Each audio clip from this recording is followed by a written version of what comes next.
মালিক আল্লাহ আমাদের সকলকে তুমি কবুল করে নাও।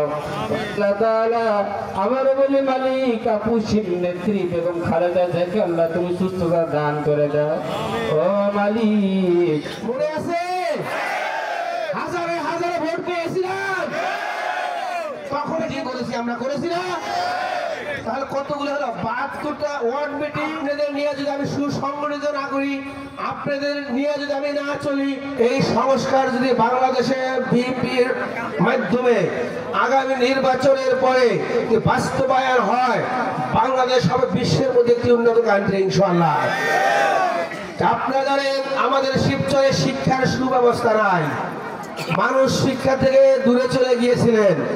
আল্লাহর রহমতে সামনে আমরা শিক্ষার সুব্যবস্থা করব, কর্মসংস্থান বাড়াবো, শিবচরে কর্মসংস্থান বাড়াবো, যুবক ভাইদের ইয়াং ভাইদের চাকরির ব্যবস্থা করব, যে করে প্রত্যেকটি ঘরে ঘরে অভাব দূর হয়।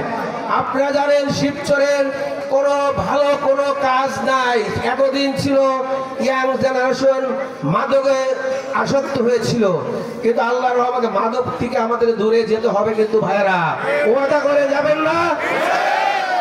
তাই প্রিয় ভাইরা, আমি আজকে বেশি কথা বলবো না, আপনারা অনেক ধৈর্য ধরে বসে আছেন।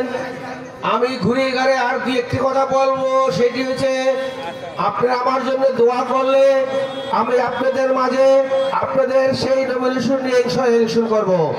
আপনাদের ওয়াদা দিতে পারি আমি আপনাদের মাঝে আপনাদের সেই নমিনেশন নিয়ে এসে ইলেকশন করবো ইনশাআল্লাহ। কিন্তু আপনারা আমার জন্য গ্রামগঞ্জে গিয়ে ভোট চাবেন, এই ওয়াদাটা খালি করে দিন, আমার জন্য ভোট চাবেন।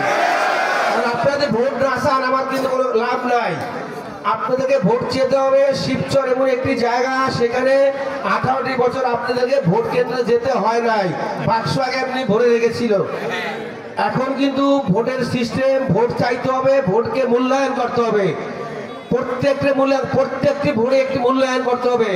তাই প্রিয় ভাইয়েরা, আপনাদের কাছে আমার অনুরোধ, আপনারা সকলে আমার জন্য ভোট চাবেন, আমার জন্য দোয়া চাবেন, আমি যেন আপনাদের মনের আশা পূরণ করে আপনাদের মাঝে থেকে আপনাদেরকে জানি ভালো মন্দ আপনাদের যেভাবে আমি বলে যাচ্ছি এই কাজগুলো যদি করার সুযোগ আমি পাই ইনশাআল্লাহ।